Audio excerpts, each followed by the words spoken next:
A Comissão de Relações Exteriores aqui do Senado Federal realizou audiência pública com o ministro Antônio Patriota das Relações Exteriores para entender melhor o posicionamento do governo brasileiro em relação ao processo de impeachment ocorrido no Paraguai.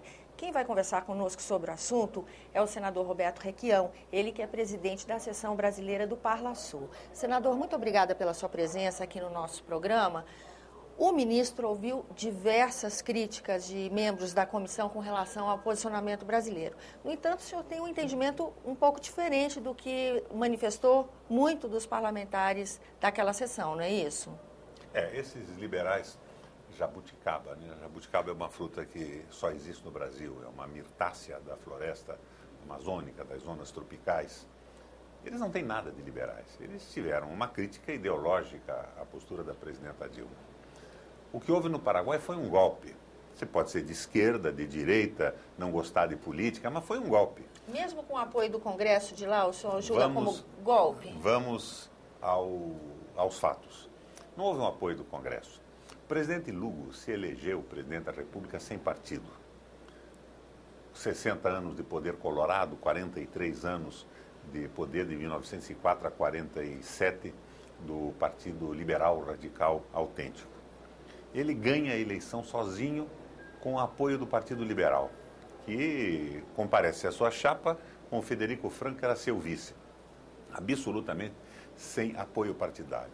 As eleições proporcionais no Paraguai, deputado federal e senador, são feitas através de listas fechadas, controladas pela burocracia oligárquica dos partidos. O Paraguai nem sabe quem está votando. Vota na chapa vermelha, vota na chapa azul. E o Lugo não conseguiu apoio dessas oligarquias, porque se elegeu numa circunstância toda especial que o povo resolveu dizer não ao comando das oligarquias, das ditaduras que antecederam esse processo todo.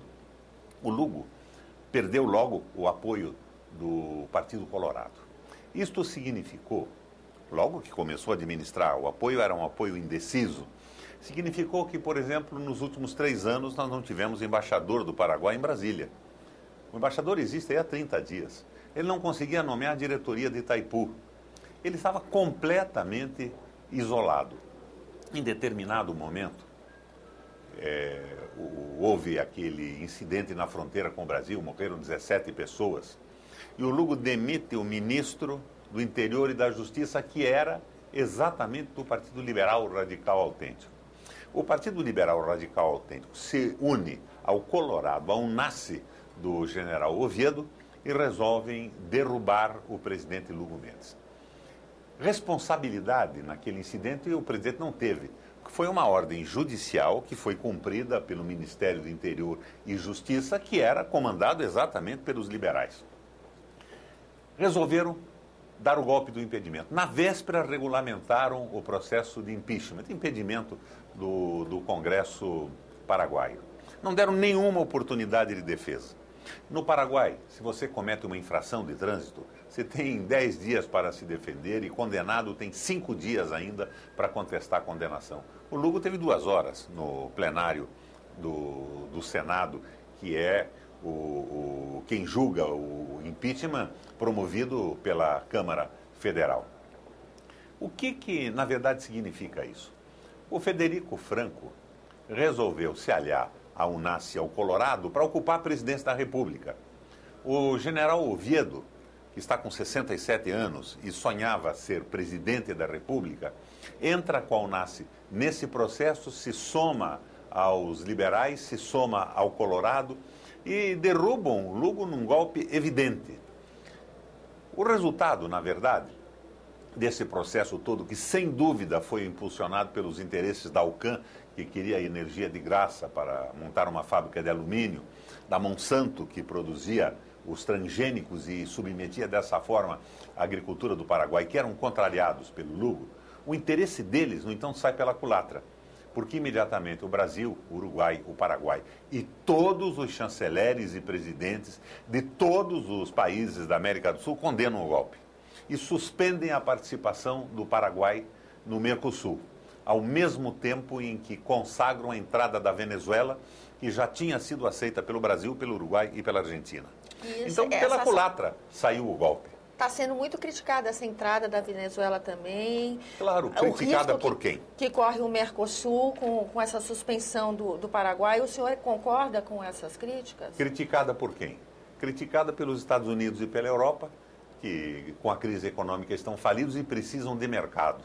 E nós queremos a Venezuela, que tem um produto interno bruto de 366 bilhões de reais, 10 vezes maior que o do Paraguai, que o do Uruguai, e que produz muito pouca coisa, vive de petróleo e de ferro, e que, não produzindo quase nada, tem que se integrar nos nossos mercados. Seria essa integração um apoio enorme para o Brasil, para a Argentina e mesmo para o Paraguai, para resistência à crise mundial. O que querem os tais países do primeiro mundo? Querem nos dividir, não querem o mercado do Sul. E querem acordos bilaterais para que nós fiquemos eternamente subordinados à condição de produtores e vendedores de matéria-prima, sem industrialização, sem nada.